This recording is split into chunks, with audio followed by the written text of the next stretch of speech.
పొద్దున ఇటు వచ్చేసారు. స్కూల్కి వెళ్ళలేదా? పొద్దున స్కూల్కి వెళ్ళినా సాయంత్రం ఇంటికి రావాల్సిందేగా.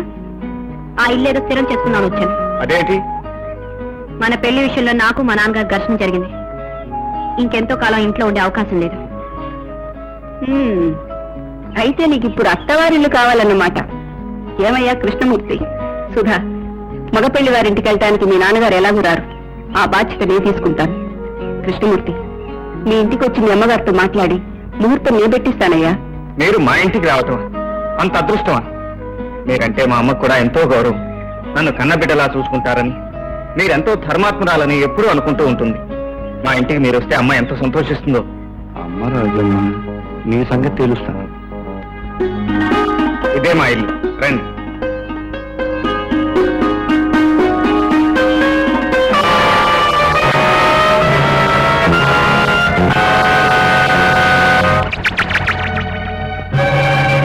ఆగిపోయావే? ధైర్యం ఉంటే లోపలికి అడుగు పెట్టు. మానాభిమానాలున్న దానివైతే నా ముఖంలోకి చూసి మాట్లాడు. అమ్మా, ఎవరికి నువ్వు మాట్లాడేది? ఎవరిని చూసి ఎవరనుకుంటున్నావో, ఎవరిని గురించి మాట్లాడుతున్నావో నీకు అసలు తెలుసా? తెలియంది నీకురా. అది ఎవరు, దాని చరిత్ర ఏమిటో, అది ఎందరి జీవితాలు బలి తీసుకుందాం తెలియంది నీకురా. అమ్మా, దేవత లాంటి మనిషిని పట్టుకుని ఏమిటా మాట? దేవత కాదురా, దెయ్యం. కావాలంటే ఎదురుగానే ఉందిగా, నోరెత్తి చెప్పదు. రజనీదేవి గారు, ఎంతసేపు అలా మౌనంగా నుంచుంటారు? నా కుటుంబానికి మీకు సంబంధం ఏంటి? వాళ్ళు అలా మాట్లాడటానికి అర్థం ఏంటి? చెప్పండి ప్లీజ్. ఏమని చెప్తుందిరా? అది పతితనని చెప్తుందా, హంతకురాలని చెప్తుందా? ఏమని చెప్తుంది? ఆ దుర్మార్గురాలికి నా ముందు నిలబడి నోరు తెరిచే అర్హత ఉందా అని.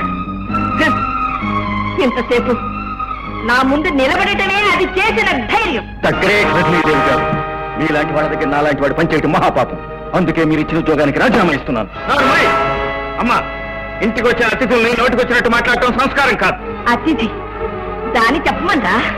మీ ఇంటికి అతిథిగా వచ్చాను, నన్ను లోపలికి ఆహ్వానం. ఎవరూ మాట్లాడకండి. ఇది అబద్ధమని మీ నోటితో మీరే చెప్పాలి.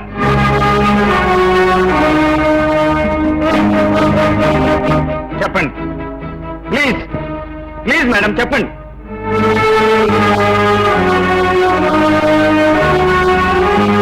పతితనని చెబుతుందా, హంతకురాలని చెప్తుందా?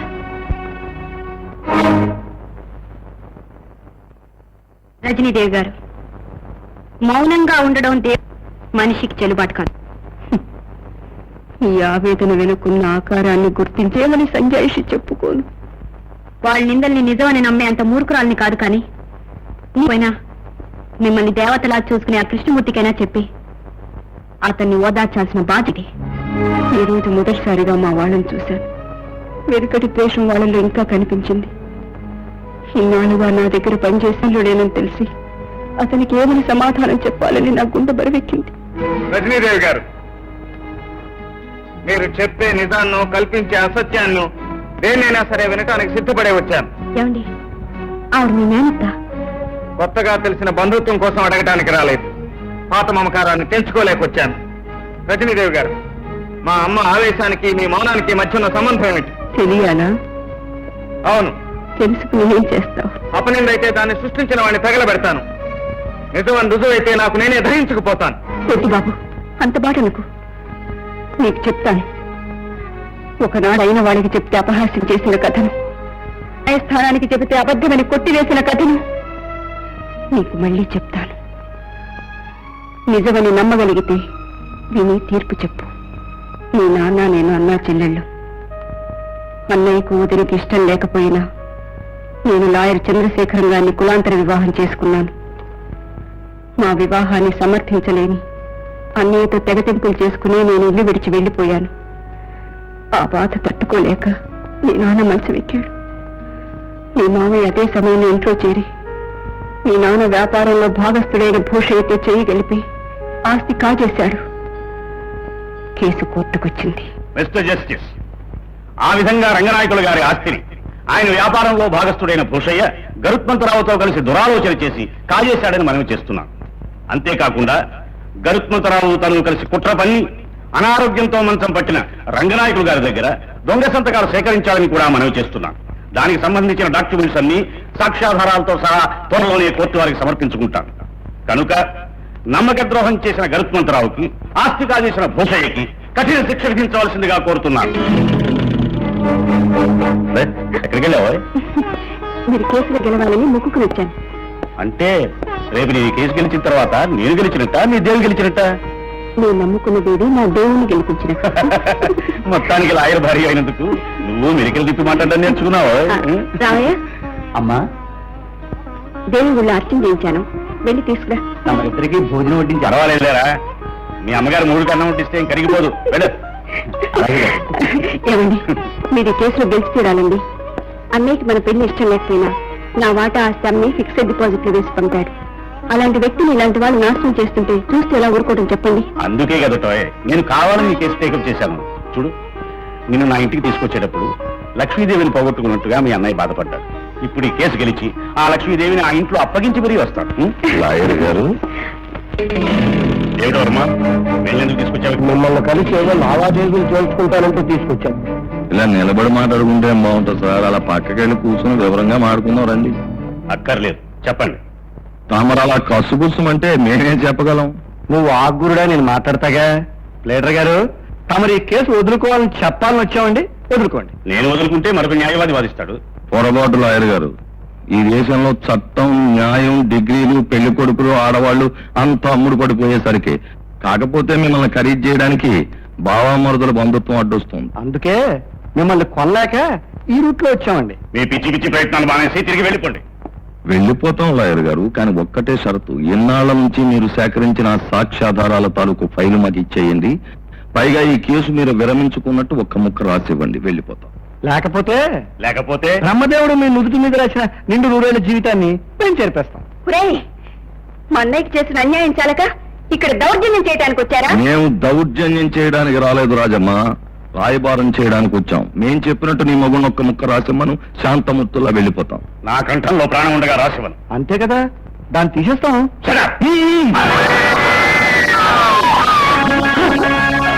బావా, నువ్వు ఉద్రేక పడకుండా ఉంటే నీకు మంచి శుభార్త చెప్తాను బావా. ఏమిటండి? అదేం లేదు, నీ చెల్లెలు వాళ్ళ ఆయన్ని కట్టుబడి చంపేసింది. రాజమ్మ తన భర్తను హత్య చేసిందా? అవును బావా, మన ఇంటి పరువు తీసి ఒక కులం తక్కువ పెళ్లి చేసుకుంది. అంతటితో ఆగకుండా మరొకరితో అక్రమ సంబంధం పెట్టుకుంది. ఆ విషయం వాళ్ళ ఆయనకి తెలిసిందని వీడు కంగారు పడింది, కట్టుబడి చంపేసింది. గరుత్మంతరావు, ఎక్కడో అక్కడ తప్పుడు పని చేస్తే గాని, ఎవరి మీద ఒకరి మీద నిందలు వేస్తే గాని నీ జీవితం గడవదు. నువ్వు చెప్పే అబద్ధాలు వినటానికి అవునండి, నా కళ్ళారా చూశాను. ఒక భార్య భర్తనే హత్య చేయడం చూసిన దౌర్భాగ్యుని నేను ఒక్కడినేమో. దారుణం, మహాదారుణం. హత్య చేసిన అంతకుడు ఎప్పుడు తను చేయలేదనే చెబుతాడు. మీ కేకలు నమ్మి నిజాన్ని నిర్ణయించలేనంత తెలివి తక్కువది కాదు ఈ న్యాయస్థానం. చూడండి మిస్టర్ వర్మ, ఈ రజనీదేవి గారు చంద్రశేఖరం గారిని హత్య చేయడానికి కారణం ఆవిడ కొనసాగిస్తున్న అక్రమ సంబంధమేనంటారా? కాదు బాబు, ఆ విషయం చంద్రశేఖరం గారికి తెలియటం. ఆయన అప్పటికీ సౌమ్యంగా ఈ విషయం నిజమేనా, ఇలా ఎందుకు చేశావు అన్నాడో లేదో హఠాత్తుగా చంపేసింది. నేను చాటుగా చూసి బతికి బయటపడ్డాను గాని, లేకపోతే ఈ సాక్ష్యం చెప్పడానికి కూడా ఇవాళ నేను మిగిలి ఉండేవాడిని కాదు. నేను ఆయన్ని చంపానన్నమాట వినటానికి భయంకరంగా ఉంది. వాదాలన్నీ పరిశీలించిన పిదప పై సాక్ష్యాధారాలను బట్టి రాజమ్మ హంతకురాలని నిర్వివాదంగా నిరూపించబడింది. This is a cold blooded murder. కనుక ఈమెకు 10 సంవత్సరాలు కఠిన కారాగార శిక్ష విధించడమైనది. చూడు రాజమ్మ, ఆదర్శవంతమైన మొగుళ్లను కట్టుకున్న ఆడవాళ్ల జీవితాలు అడవి పాలు, రాళ్ల పాలు, జైళ్ల పాలు. తప్పదు. నువ్వు తప్పదని తెలుసుకునే వెళ్తుందండి పాపం. భూషయ్య, నువ్వు చంపింది నా భర్తని కాదు, కోర్టులోని న్యాయాన్ని కాదు, నాలోని ఆడి మనసుని.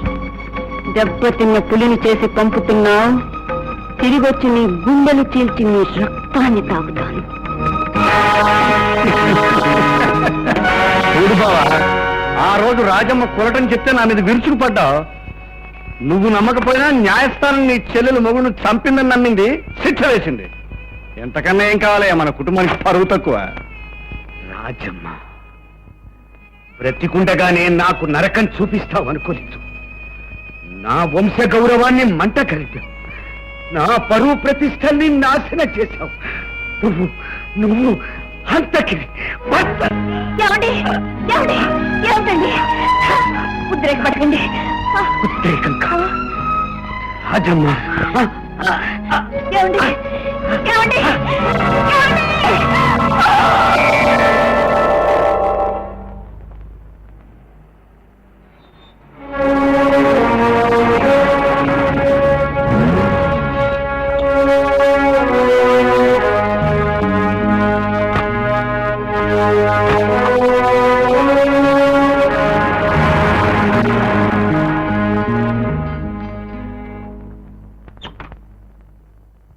జైలు నుంచి వచ్చాక భూషయ్య గారిని ఏదో చేస్తారని శపథం చేసేవాడు కదా, అందుకే నీ శవాన్ని ఆయన కానుగ్గా ఇస్తానని.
వీరే ఆ నాగభూషణి, మనల్ని నాశనం చేసిన రాక్షసుడు. శిక్ష అనుభవించి బయటకు వచ్చినప్పటి నుంచి వీని సాధించడం కోసం, పగ తీర్చుకోవడం కోసం రగిలిపోతున్న నాకు నువ్వు సాధనంగా దొరికావు. అనుకున్నది సాధించే ప్రయత్నంలో నువ్వు వజ్రాయుధంలా కనిపించావు. నా పగ నీ ద్వారా సాధించదలుచుకున్నాను. దేవుడు తెలివైన వాడు. మనకు తెలియకుండానే వాడు అన్యాయంలో రగిన మనల్ని ఒక్కచోట చేర్చాడు. వాడు మన ఇద్దరి శత్రువు. నాగభూషణం,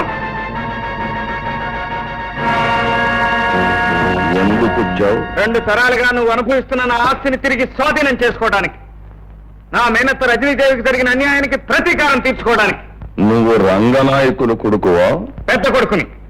తండ్రి ఎందుకు చనిపోయాడో తెలియకుండా అమాయకంగా తలకొరివి పెట్టిన వాణ్ణి. ఇప్పుడు నీ తల ఒరిగిపోయేలా చేయడానికి వచ్చాను. చాలా శ్రమపడి వచ్చావు, కానీ అదంత సులభం అనుకుంటున్నావా? ఏ నువ్వు కనుకుంటున్నావా? ఇప్పుడే నిన్ను, నీ భవంతిని తునాతునుకలు చేసి భూస్థాపితం చేయగలను.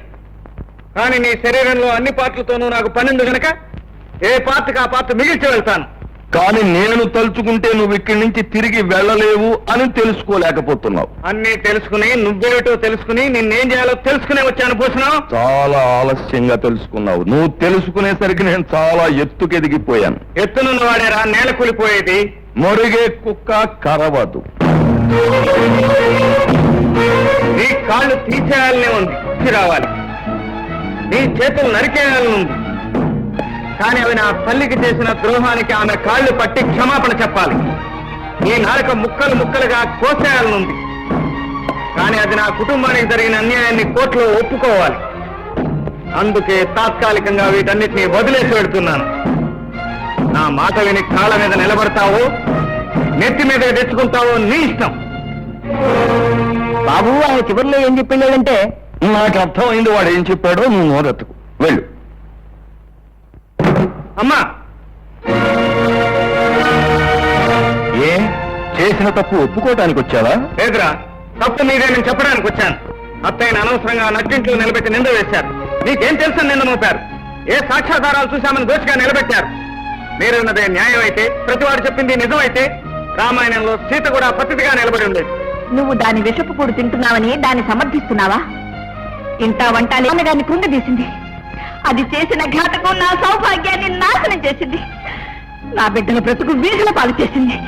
ఘాతకి అసలు ద్రోహం చేసిన వాళ్ళు హాయిగానే బ్రతుకుతున్నారు. తప్పుడు సాక్ష్యాలకు, చేయని నేరాలకు బలైపోయింది అత్తయ్య. శత్రువునైనా ప్రేమించడం మన సాంప్రదాయం. అలాంటి కుటుంబంలో పుట్టి నాకు తల్లి వేయండి, సాటి ఆడదాని గురించి ఇంత నీచంగా ఎలా మాట్లాడుతున్నావమ్మా? ఆవిడ గురించే కాదు, నీ గురించి కూడా మాట్లాడాలి. నువ్వు తిన్న చాలక ఆ ఎంగిల్ కుర్త మమ్మల్ని ఎందుకు? వాడెందుకు నా నోరు మియ్యాలి?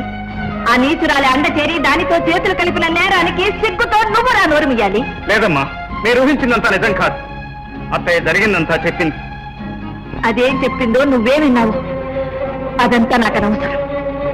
సిగ్గున్న వాడివైతే, పౌరుషం ఉన్నవాడివైతే ఈ జన్మలో నీ మొక్కు నాకు చూపించుకో. అమ్మా, అమ్మా ఎవరా నీకు అమ్మా? ముందు నువ్వు ఇంట్లోంచి వెళ్ళరా. నువ్వు వెళ్ళకపోతే ఇంటిన పాటికి ఇంత విషం ఇచ్చి వాళ్ళని చంపి నేను చస్తానురా.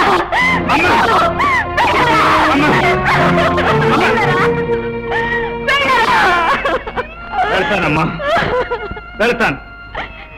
ఏ దిక్కు లేకుండా వీధుల్లో తిరుగుతున్న నన్ను చేరదీసి మన కుటుంబానికి ఇంత అన్నం పెట్టిన అత్తయ్యను నింద మోపి వెళ్ళగొట్టావు.